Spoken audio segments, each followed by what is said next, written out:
Hey College Success, this is your video for Chapter 7 Vocabulary. So hopefully you've already watched the Chapter 7 video itself where I went over kind of the lecture topic, the text and skills practice sheet, the discussion board, all of that good stuff. And this is going to pick up Week 10, Chapter 7 Vocabulary specifically. So under the materials folder, you want to get your study guide out and ready. So there's the Chapter 7 study guide. And then of course, as I've done in every other video, just remind you that along with that is your Chapter 7 vocabulary quiz. So I'm going to have those couple things up and going here.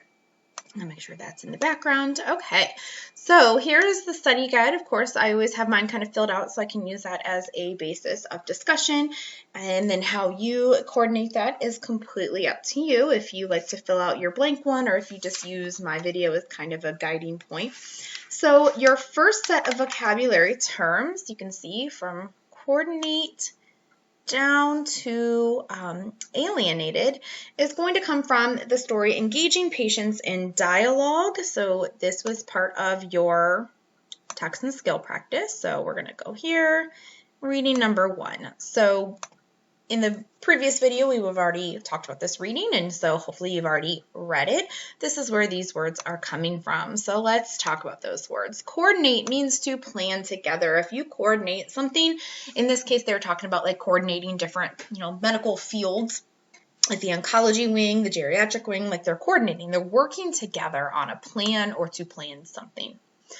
Prescriptive, we often think of like prescription. It means you have to follow it exactly. So we're not necessarily talking about like a medication right now, but if you think about it, when you get a prescription, it says, do these things. So if something is prescriptive in nature, it means you have to follow those directions exactly in order for, the desired result. Oncology, one of the story is talking about like an oncology wing, an oncology research. So oncology is just the study of cancer, those who study cancer. Jargon over on 347 talks about the language particular to a profession. So in the medical field, there are a lot of vocabulary and words that unless you're in the medical field, you may not be familiar with. And that's the same for lots of fields, IT, education, engineering, they all have kind of their own set of jargon that people inside the field know, but people outside the field may not be quite as familiar with.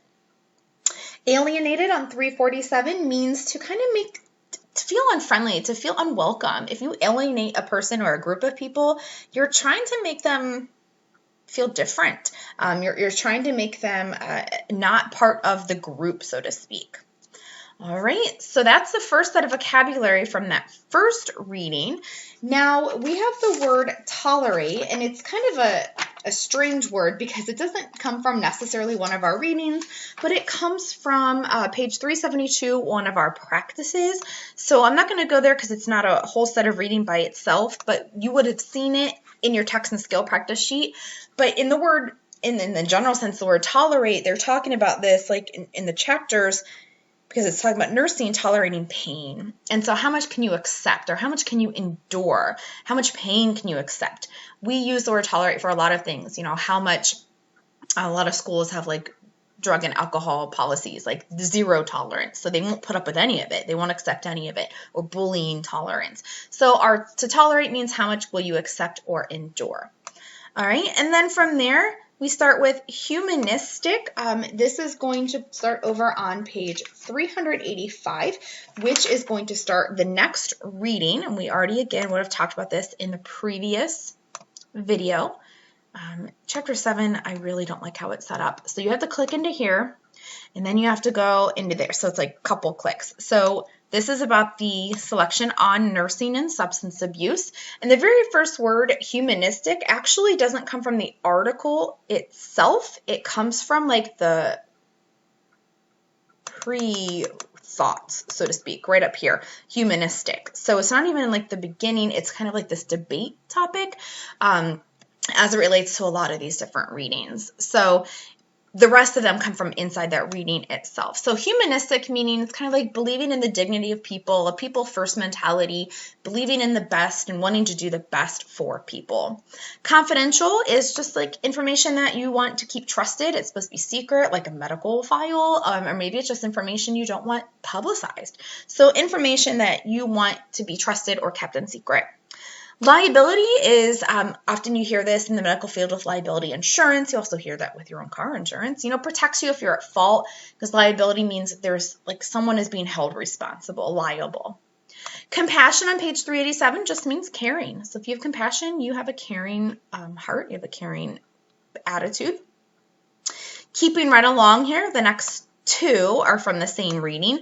Punitive, meaning relating to punishment. So if something is punitive in nature, there's like a consequence, a punishment consequence. And then mock means practice. We're not talking about like making fun of, but a mock debate, a mock trial, a mock practice. It just means a practice session. So you're kind of going through the motions to prepare for the real thing. All right, and then the last set from grave all the way down to generation is from one of our last readings in the text and skill sheet as well. So we're going to go down here, and it's from the nurse's story. It's an excerpt. So this is where these words come from. So we have a grave. It says she has like a grave expression, very serious. That something is not to be taken lightly in this case. Retain means to keep or to have kept. Retained your faculties, retained your composure, to keep. Straightforward, just as matter of fact, like there's no opinion, this is just, here's the information. Uniform, now we often think of uniform as like maybe clothing, and that is kind of where it comes from. Uniform means the same, and so that's where like if you have a work uniform, it's going to be the same as a coworker's. So uniform means to have something to be the same. Unpretentious just means very simple, honest. You're not a very like showy person. You don't lie. So very simple, honest, unpretentious. Version just means a copy of something, or it could be like perspective even. Like, what's your version of this story?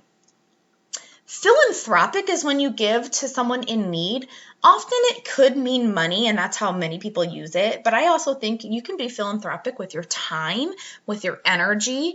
So philanthropic is just like a giving. You're giving to someone in need.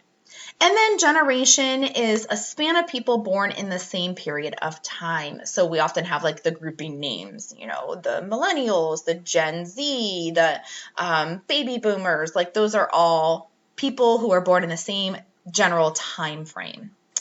All right, so those are your vocabulary terms for Chapter 7. And then if you go back into your Blackboard course here in assignments, your Chapter 7 vocabulary quiz and Dropbox, you'll open your Chapter 7 vocabulary quiz. Again, just as a reminder, Part A, only one of the sentences is fine as written. Please do something other than adding the word not. Doing that alone will not fix the sentence. So only one of these is okay. The rest you have to fix somehow. Keep the underlined word the same. Part B, short answer. Just make sure you respond to the question. Don't just define the word. Respond to the actual question. And then Part C, fill in the blank. You will not use all of those. So just make sure that you read the sentence aloud once you put your choice in there. Just make sure it sounds correct. All right. Hope everyone has a great day. Again, make sure that you watch your video on Chapter 7 lecture and the text mastery skill practice video that goes along with this text chapter on patterns of organization. All right, bye.